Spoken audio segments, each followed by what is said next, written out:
partir de este momento, los invitamos a formar parte de esta mesa donde se componen y descomponen los problemas del país.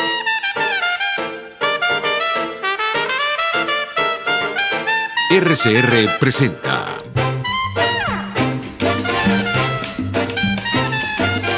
Buen Provecho.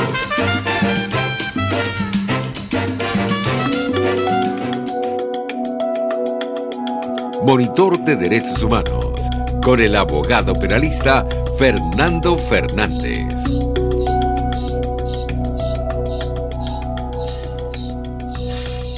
Buen mediodía y buen provecho les deseamos a todas las personas que nos escuchan. Les habla Fernando Fernández, director del Monitor de Derechos Humanos. Seguidamente vamos a hablar de los créditos. Director general Jaime Nestares, gerencia de producción Wilix Arcaya, producción Carla Sons, controles Gregorio González y conducción quien les habla Fernando Fernández. En todas las plataformas digitales se puede ubicar este programa por rcr750.com, rcr.tv y rcr750 por YouTube, rcr750, la radio que se ve. El Monitor de Derechos Humanos puede ser también seguido por la cuenta de Twitter @dhmonitor y la etiqueta Observa Atrocidades. El correo electrónico es fmfmonitordh@gmail.com.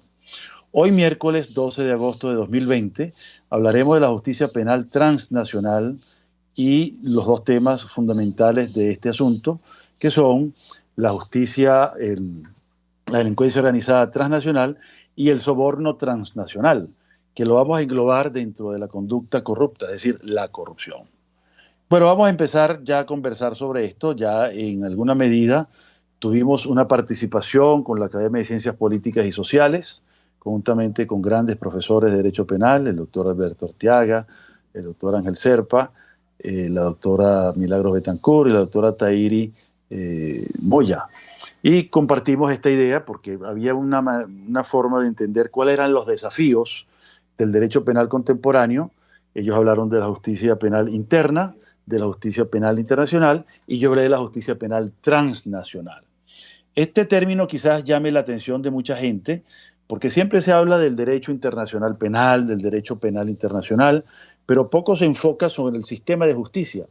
Entonces, justamente eso es lo que me interesa destacar, porque tiene que ver con la capacidad que tienen los estados de juzgar hechos que ocurren fuera de su territorio, es decir, hechos de trascendencia internacional que pueden ocurrir en otro territorio, bien total o parcialmente, pero que tienen efectos en el territorio propio, porque justamente implica esa transnacionalidad, que se trata pues de un hecho transfronterizo, extraterritorial.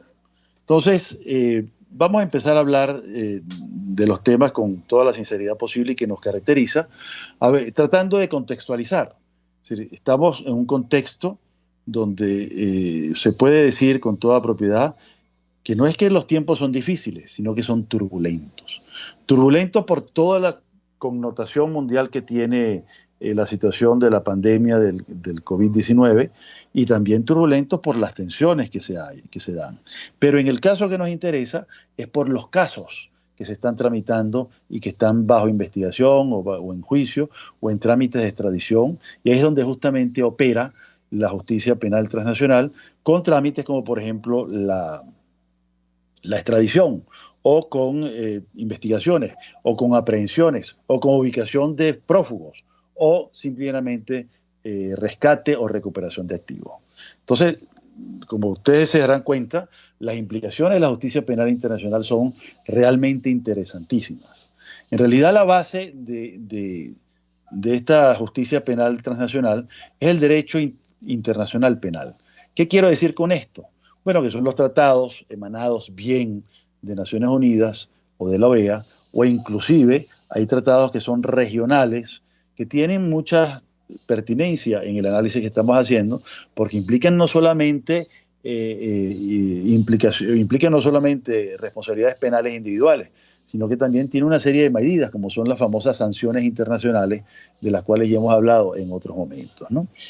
Yo lo englobo dentro de esta concepción de la justicia penal transnacional, justamente para acopiar todas estas cosas que emanan del derecho internacional penal y de otra materia también muy interesante, que es el derecho penal comparado. Es decir, lo que viene haciendo cada país en su derecho penal interno y que poco a poco, sobre todo a partir de la globalización, se va haciendo transnacional, porque implica una cantidad de medidas que arrastra, pues, consecuencias aguas abajo con nacionales o extranjeros que actúan desde otro país para cometer delitos en el país propio y así sucesivamente.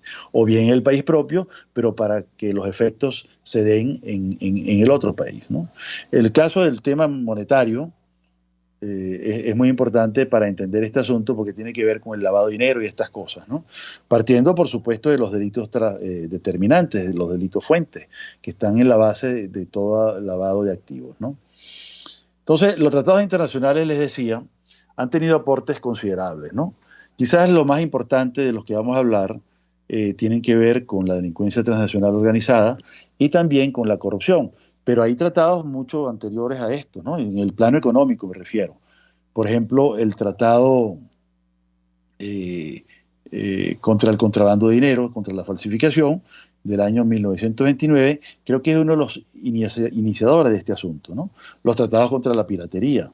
En el plano no económico, sino en el plano de los derechos humanos, de forma concreta está el tema de la tortura, que es de justicia universal, el tema de la desaparición forzada, las ejecuciones forzadas, las ejecuciones extrajudiciales, perdón, y bueno, todos estos temas que vienen, digamos, apoyándose en los tratados internacionales que derivan pues de ese derecho internacional penal. Quizás lo más interesante que tiene que ver con todos estos hechos, sobre todo los económicos, que terminan dañando terriblemente las economías, es el tema de la recuperación de activos. Activos que son robados tanto por los corruptos como los delincuentes transnacionales a los países. Y vamos a ver unos datos que van a ser de mucho interés para todos nosotros. La primera afirmación que tenemos que hacer es que la corrupción mata y el crimen organizado asesina. ¿Cuál es la diferencia entre una cosa y otra? Bueno, la corrupción mata de forma, digamos, indirecta a aquellas personas que son víctimas de la pobreza, por ejemplo, ¿no? Causada por dirigentes corruptos o causada por funcionarios corruptos que han, digamos, empobrecido al país con su latrocinio. Y en ese sentido queda desamparada la gente de sus llamados, de los llamados derechos sociales, económicos y culturales y ambientales, ¿no? Eso que en la teoría de los derechos humanos se llaman los DESCA, derechos sociales, económicos, culturales y ambientales. Entonces, eso genera una enorme cantidad de capitales, ¿no? Y justamente cuando se sustrae eso al patrimonio público, pues la gente termina muriéndose de hambre, o cae en el desempleo, en situación de calle, o pierde su habitación, que es lo que propiamente se llama situación de calle, es decir, no tienes dónde trabajar y tienes que pedir limosna o vivir en la calle recogiendo basura y cosas así, ¿no? Hasta el punto en que mucha gente muere de inanición, pues muere de hambre o muere porque es curable y la persona termina falleciendo pues en la calle. Es lo que un filósofo muy importante, George Agamben, llamó la vida desnuda, a la cual algunos gobiernos han arrojado a su gente a la intemperie, pues, pase lo que pase. En el caso de Venezuela podemos ver esto de una manera muy gráfica, ¿no? 5.100.000 personas han huido del país por la situación catastrófica que se vive.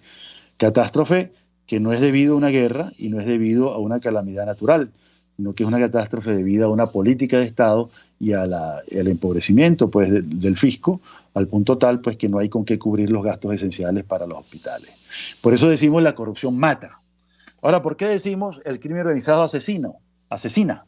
Bueno, porque ahí sí hay una voluntad directa, hay un dolo específico de causar la muerte a quien es víctima del ataque del crimen organizado. Bueno, puede ocurrir situaciones en las cuales el crimen organizado no te mata, pero te puede dejar casi muerto a punta de golpes, de patadas y de maltratos, ¿no? O muy mal herido a punta de balazos, ¿no? Y así sucesivamente. Entonces, digamos, mientras en la corrupción una especie de dolo eventual, hay una categoría muy importante porque las causas son y el efecto son indirectos, aunque hay una unión, hay un vínculo, se puede ver el vínculo y se pueden estudiar los casos, y el caso de Venezuela yo creo que va a ser el caso de estudio más importante de los próximos años, ¿no? El crimen organizado entonces sí tiene un dolo específico, un dolo directo, y en concreto contra la persona acerca de quien se ha pagado un dinero para que sea asesinada o sea aporreada, o aquella persona que debe un dinero y no acata pues el ánimo extorsivo de quien le ataca y le causa el sufrimiento del cual estamos hablando. Entonces, digamos, hay puntos en común, pero hay también diferencias que son interesantísimos de hacer notar. Lo importante es que ambas generan capitales asombrosamente gigantescos. Y vamos a hablar seguidamente de ello, ¿no? Pero esos capitales entonces generan una cantidad de activos, porque con ese dinero, digamos, plata en efectivo, o plata por transferencia, o plata guardada en los bancos, tanto el crimen organizado como la corrupción empieza a gastar. Y uno de los signos más elocuentes de la corrupción y del crimen organizado son los llamados signos exteriores de riqueza.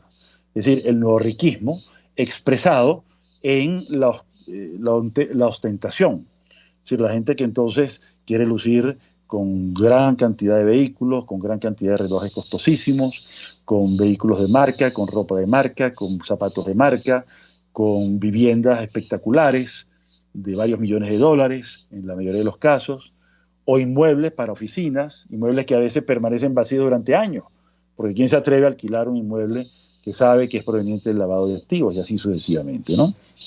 Entonces, esos capitales acumulados, insertos en alguna medida en la corriente actuante de la economía, generan a su vez otros activos y otras implicaciones, ¿no?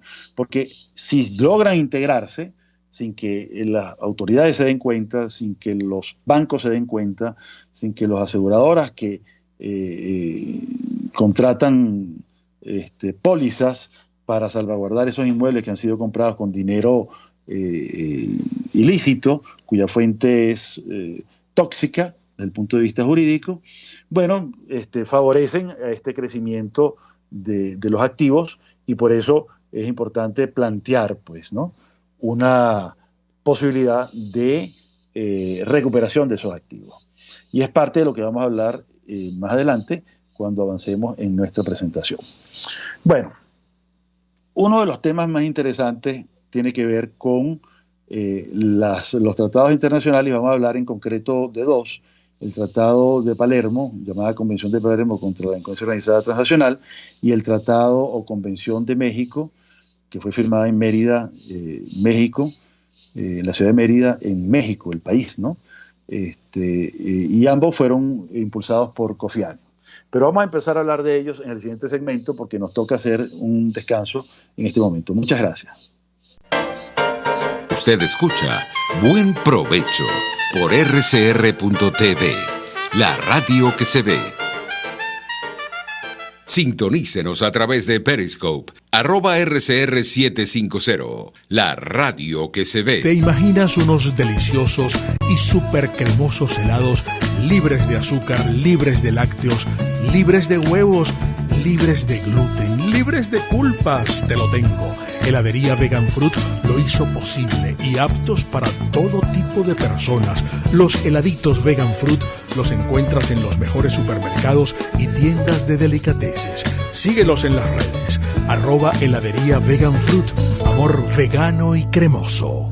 Pluralidad contigo. Respeto contigo. Responsabilidad contigo. Libertad contigo. Estamos contigo y punto. De lunes a viernes a la 1 de la tarde. Contigo. Solo por RCR 750 AM. Porque lo bueno une. RCR 750 AM. Porque lo bueno une. Los grandes temas se debaten en la mesa. Buen Provecho por rcr.tv, la radio que se ve. Y síganos en Twitter, @RCR750. Bueno, continuamos con nuestra presentación de hoy sobre el tema de la delincuencia organizada transnacional y la corrupción también transnacional.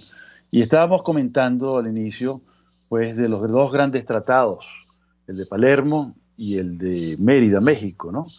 El primero sobre delincuencia organizada transnacional y el segundo sobre la corrupción, ¿no? Esto tiene mucho que ver con los derechos humanos y tiene mucho que ver también con los crímenes internacionales, porque todo gran criminal siempre se le consigue que o es un gran corrupto o está ligado a la delincuencia organizada.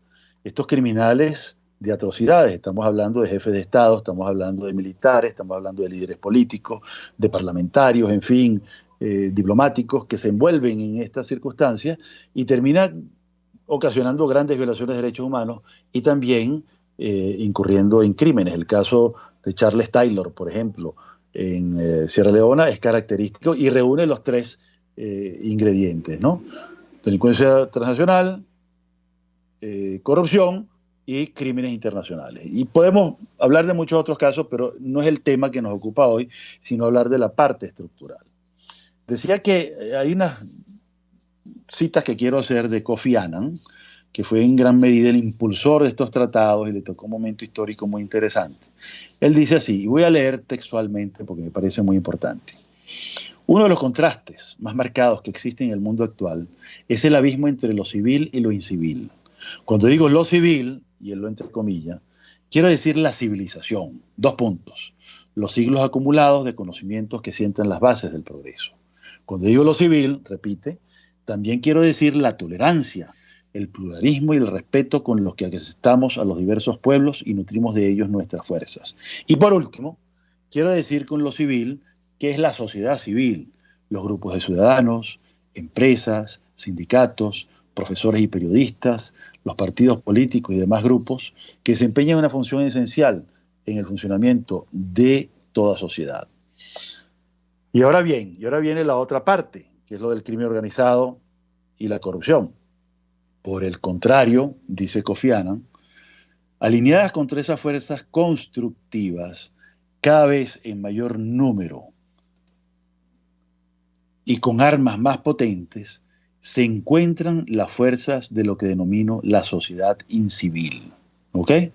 Se trata de terroristas, criminales, traficantes de drogas, tratantes de personas y otros grupos que desbaratan las buenas obras de la sociedad civil. Cuando hablamos de esos criminales, estamos hablando del criminal atroz, del que comete crímenes de lesa humanidad o del genocida. ¿Okay? Sigo con lo que dice Kofi Annan. Sacan ventaja de las fronteras abiertas, de los mercados libres y de los avances tecnológicos que tantos beneficios acarrean a la humanidad, como por ejemplo Internet.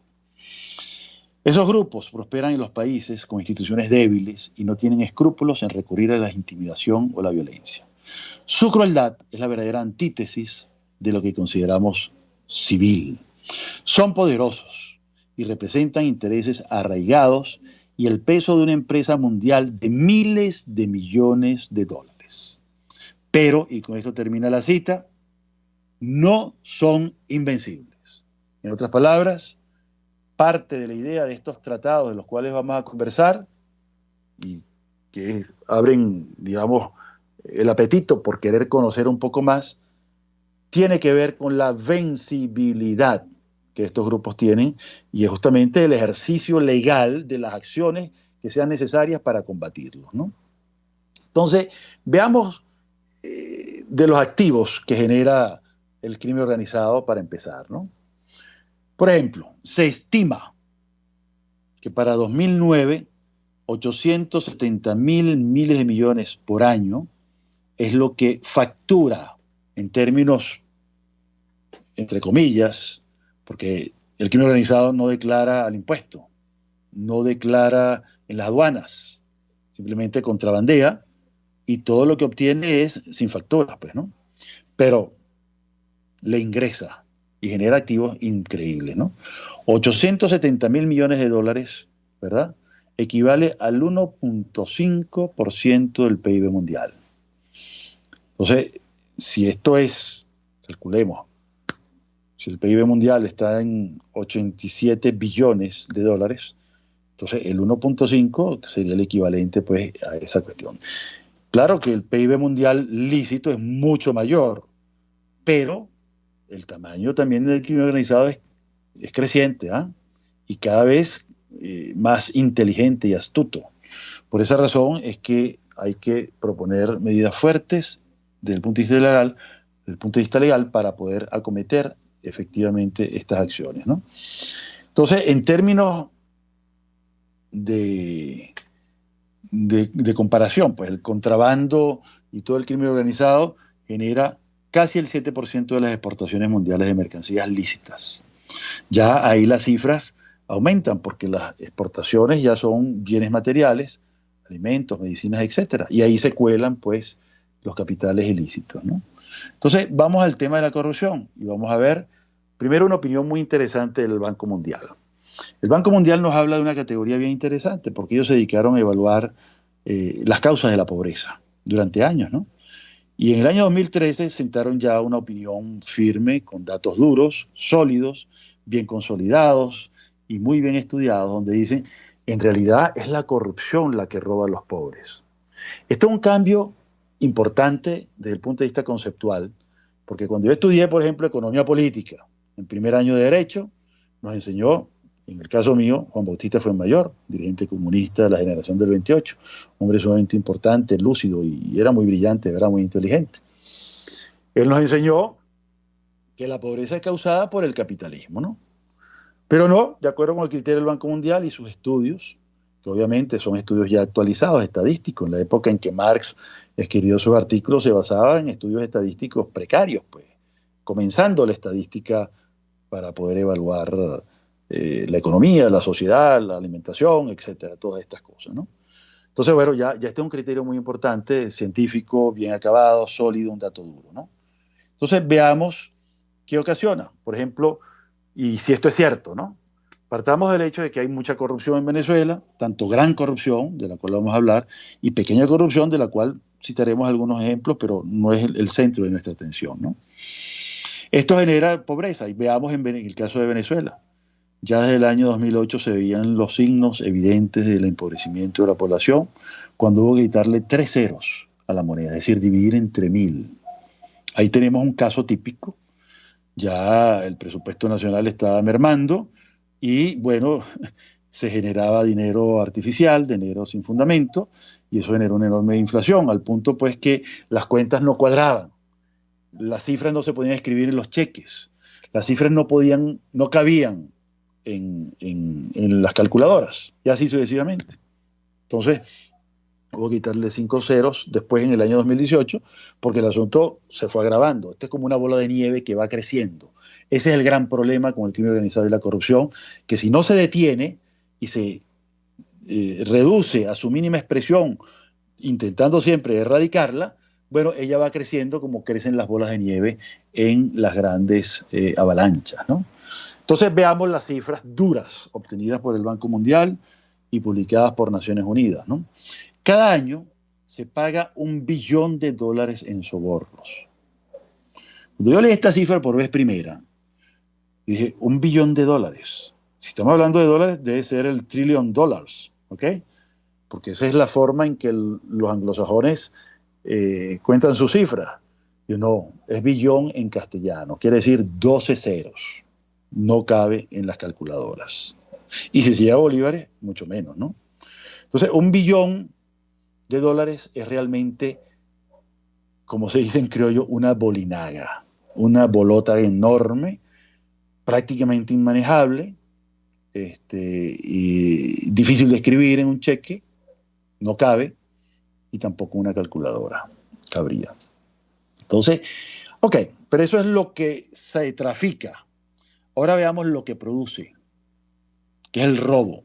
El robo, porque claro, cuando hay un soborno de esta naturaleza, en la gran corrupción, eso se traduce entonces en una ganancia, en un lucro.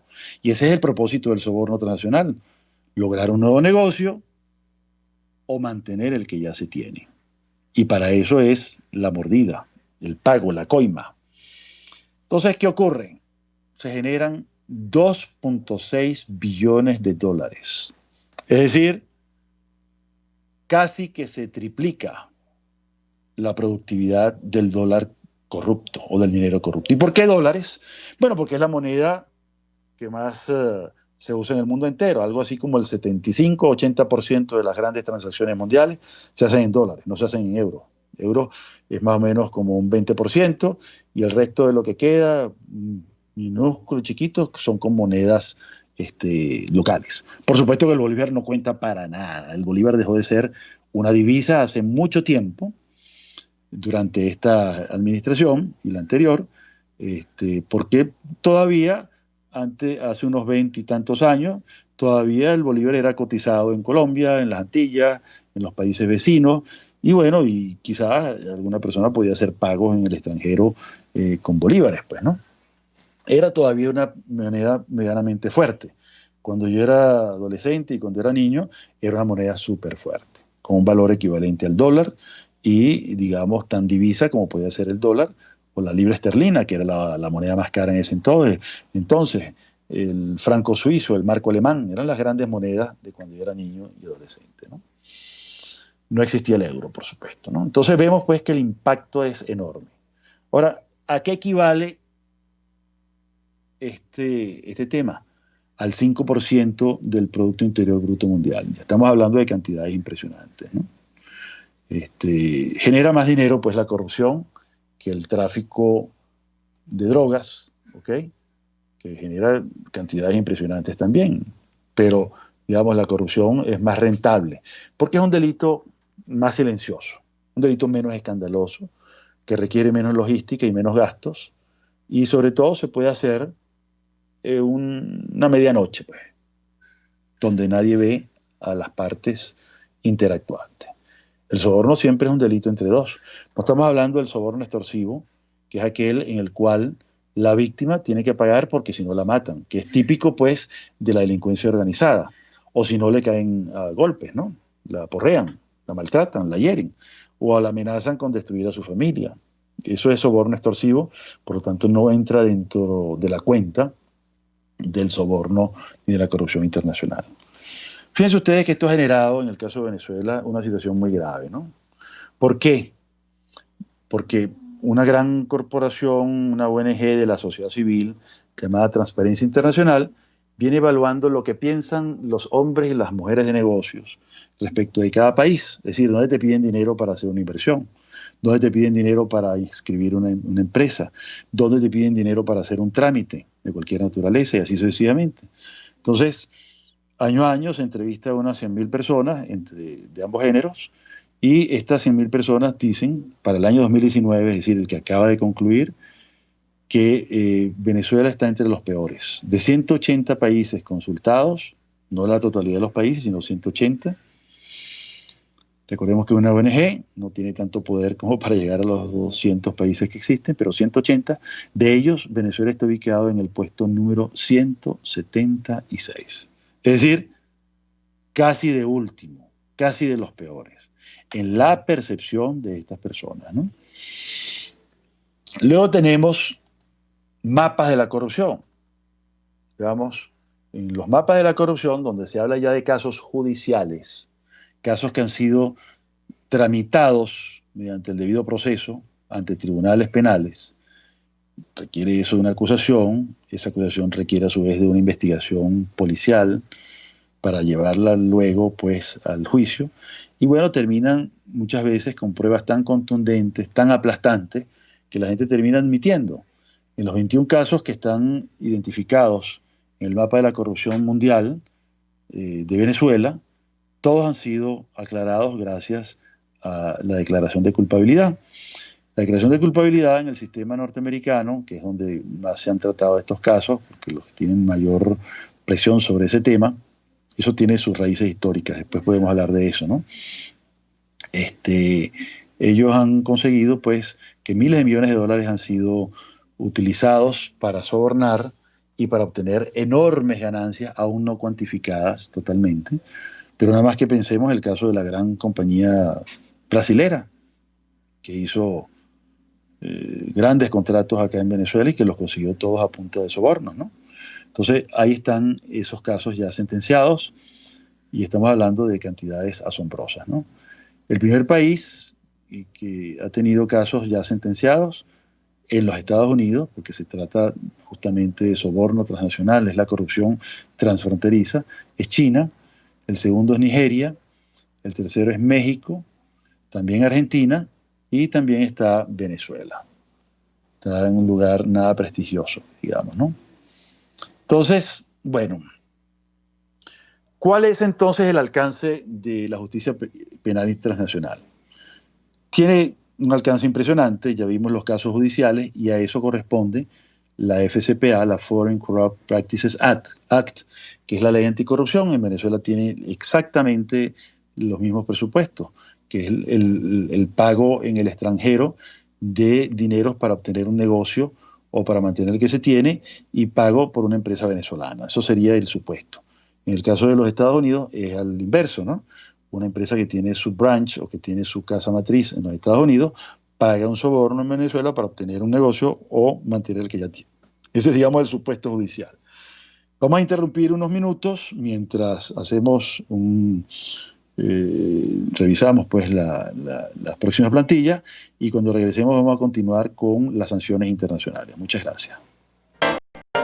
Usted escucha Buen Provecho por rcr.tv, la radio que se ve. Puedes seguirnos en nuestras redes sociales, en Twitter, @RCR750, la radio que se ve. ¿Necesita hacer una remodelación o instalación en porcelanato, cerámica, mármol, spacato, entre otras? Llame a Mundo de Remodelaciones, 414-032-5419. Trabajos 100% garantizados y confiables. Quedará satisfecho. Yo lo recomiendo. Pluralidad contigo. Respeto contigo. Responsabilidad contigo. Libertad contigo. Estamos contigo y punto. De lunes a viernes a la 1 de la tarde.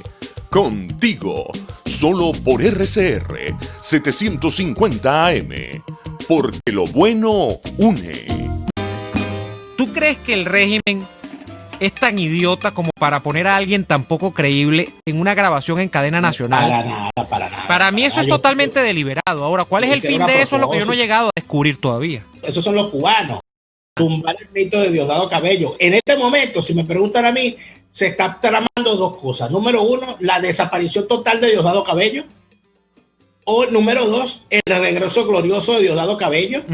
Quién sabe, y no sé para cuál de los dos fines, porque aquí no hacemos periodismo astrológico. Aquí simplemente nos proyectamos en función de lo que estamos viendo. Escenario. Yo creo que esas son las dos alternativas. O el tipo desaparece del todo, o el tipo regresa montado en un caballo blanco, y quién sabe qué ocurre en las dos hipótesis. Claro, y en el escenario donde regresa sanado, regresa bendecido y afortunado, y regresa por obra y gracia al comandante Chávez, porque esa es la narrativa. Y así nos va, pura cabilla. Lara y Hernández descosen y revelan los secretos más oscuros del acontecer político. Y así nos va, de lunes a viernes a las 4 de la tarde. Radio Caracas Radio, porque lo bueno une.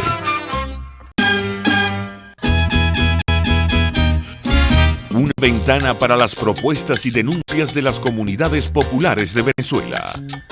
Evelyn Martínez y la red de ciudadanos sigan debatiendo problemas y promoviendo soluciones. Es el radar de los barrios. Por la autonomía de los movimientos sociales que no pueden ser complementos de partidos o gobiernos. El radar de los barrios. De lunes a viernes, a partir de las 10 de la mañana. Por RCR 750 AM.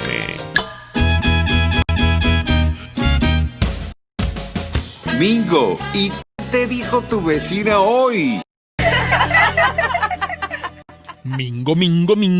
Se me ocurrió una idea bien buena, chico. Y para ejecutarla, lo primero que necesitamos hacer es un trabajo de investigación. De manera que podamos armar el ranking de los países más desarrollados del mundo.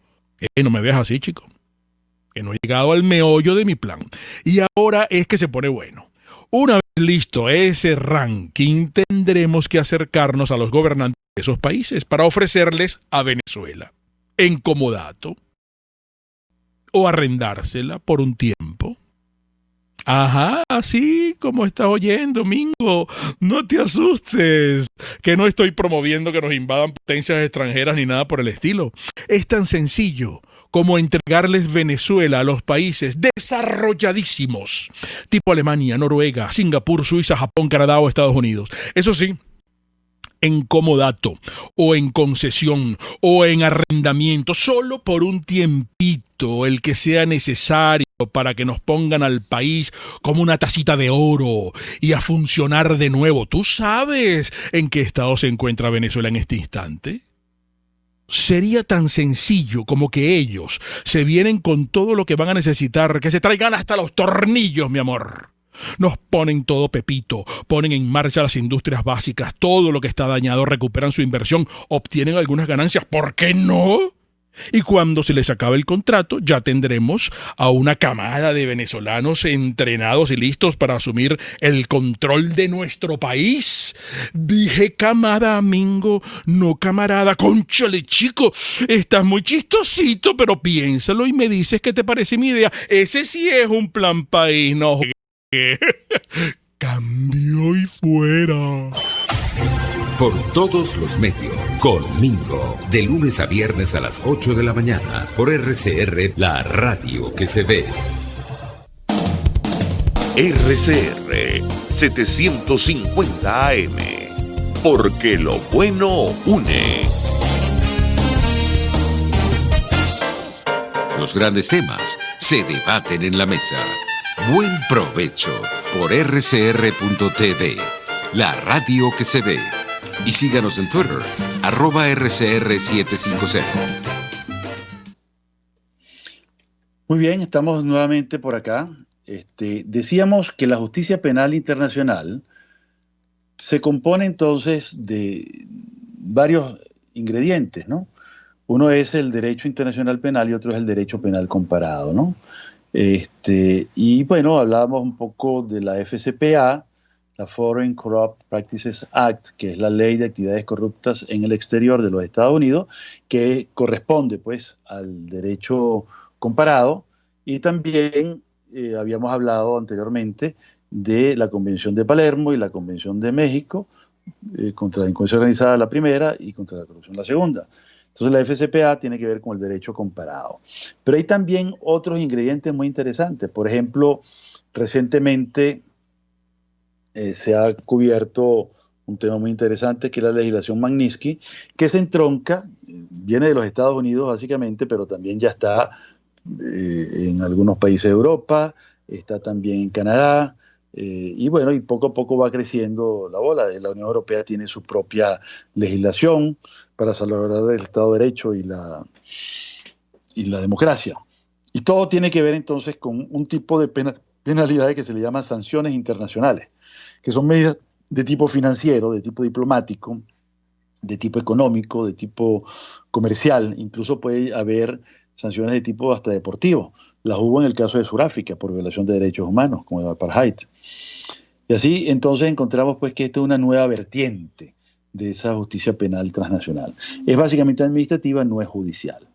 La que más destaca, y dentro del cual se entronca, se une esta legislación Magnitsky, es la famosa lista OFAC, o lista OFAC, que tiene que ver con es la Oficina de Control de Activos de los Estados Unidos, activos financieros que utilizan el dólar o que utilizan las instituciones financieras de los Estados Unidos para esconder o lavar los activos que son producto de la corrupción o del crimen organizado. Esa OFAC es realmente impresionante porque tiene toda una red mundial a través de las llamadas unidades de inteligencia financiera. Ya no son tribunales, ya no son fiscales, ya no son policías, sino unos funcionarios especializados en contabilidad, pues, prácticamente, ¿no? Y que llevan la cuenta de lo que entra y lo que sale en los países, y aquello que no puede justificarse, lo que les llama la atención, entonces lo enlistan. Y por eso pueden enlistar a una persona que no tiene cómo justificar que, siendo un empleado medio, teniendo algunos ingresos medios, de repente aparecen en su cuenta millones de dólares, y trata pues de integrarlos al sistema financiero norteamericano. O también aquella persona que llega con una maleta de dinero para ser entregada quién sabe en pago de qué. Por lo menos no está justificado y no está inventariado, no está contabilizado, ¿no? Entonces, ese tipo de cosas son las que se ponen allí de sospecha, y eso puede llegar a que se tramite algún juicio, ¿no? Eventualmente puede llegar a los organismos judiciales. Lo interesante de la lista OFAC es que tiene capacidad, pues, para poder enlistar a personas a nivel mundial. En Venezuela hay personas que están siendo enlistadas y otras han sido desenlistadas, y en otros países igual, ¿no? En la medida en que la persona se ponga a derecho y aclare su situación, y bien cese la actividad que dio motivo a ese enlistamiento, o simplemente se aclare que fue un error, un lamentable error. Por último, tenemos en el tema de la justicia penal transnacional la Interpol. Esto sí es policial. Esto sí es, digamos, la organización mundial que fue creada en los tiempos de la Liga de las Naciones, cuando todavía no existía Naciones Unidas, sino su antecedente. Estamos hablando de principios del siglo pasado, siglo XX, y que, bueno, permite controlar cosas como cuando empezó, pues, el tráfico de dinero contrabandeado, el tráfico de dinero falsificado y cosas así, pero ahora sirve a muchas cosas más. Sirve para establecer capturas de individuos que están siendo buscados por los países donde han cometido los delitos, y ahí el tema del crimen organizado tiene un fabuloso enemigo, ¿no? Porque tiene capacidad mundial, dado que hace alianzas con las policías locales de cada país, ¿no? Entonces, ahí sí tenemos prácticamente todos los países del mundo están metidos en el Interpol por interés natural, pues, de perseguir a aquellas personas que se han huido con capitales bien del patrimonio público o con producto, pues, de crímenes atroces y también de crímenes contra la integridad de las personas, por ejemplo, la trata de esclavos, la trata de personas y así sucesivamente, ¿no? Es el Interpol. Entonces vimos FCPA, Interpol, OFAC y la legislación nueva sobre derechos humanos que se llama legislación Magnitsky. Entonces, bueno, yo creo que con eso vamos a tratar de ir cerrando porque nos queda ya muy poco tiempo, ¿verdad? Entonces, vamos a revisar unos casos, por ejemplo, que son famosos en la historia, ¿no?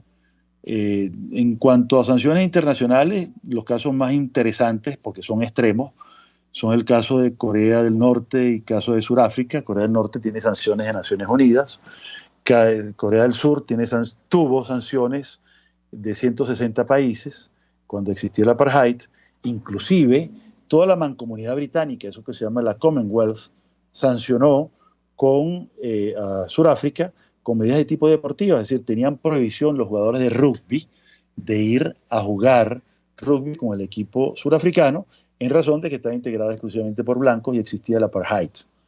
Entonces imagínense ustedes lo que eso significa, 68 países ex colonias del Reino Unido se negaron a tener comercio con ese país, a hacer inversiones en ese país, a hacer intercambios, hubo prohibiciones de visas, de traslados, de viajes, todas las facilidades de la Commonwealth fueron prácticamente canceladas. Y lo que más dolió, parece mentira, lo más simbólico fue el tema de los deportes. Recuerdo y siempre recomiendo a mis estudiantes, cada vez que hablamos de este tema, ver la película Invictus, donde se relata el episodio famosísimo de Nelson Mandela de reencuentro del país, de las dos razas enfrentadas, que se veían como enemigas, bueno, gracias al juego del fútbol, y un reencuentro también con la mancomunidad británica.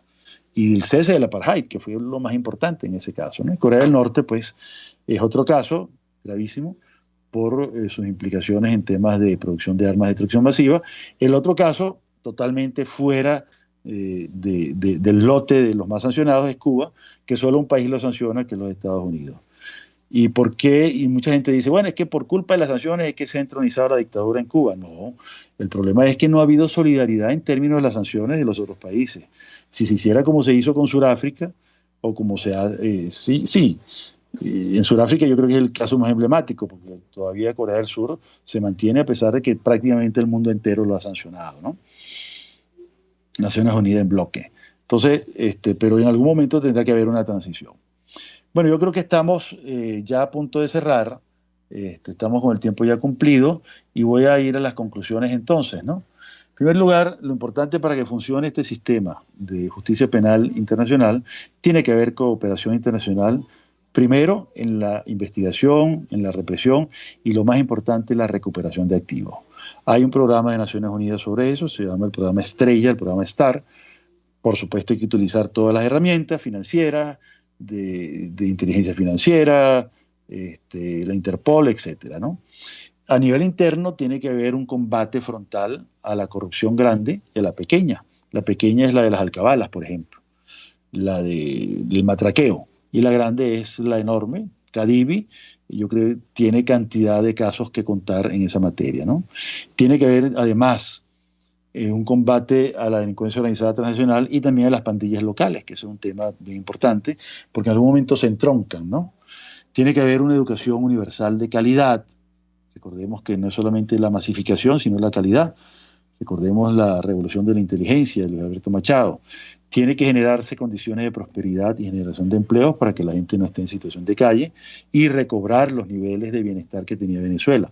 Tiene que haber oportunidades para todas las personas, oportunidades de estudio, oportunidades de trabajo y, por supuesto, todo esto enmarcado en el contexto del respeto y la garantía de los derechos humanos civiles y políticos y también de los derechos humanos DESCA, aquellos que son económicos, sociales, culturales y ambientales. Bueno, con eso damos fin a nuestro programa de hoy. Agradezco muchísimo la atención y nos veremos el próximo miércoles con otro programa. Muy amables. RCR presentó Buen Provecho. Síganos en Twitter en @RCR750. RCR 750 AM, porque lo bueno une. RCR presentó Buen Provecho, una producción nacional independiente con certificado número 22.388 para dar cumplimiento al artículo 14 de la Ley de Responsabilidad. RCR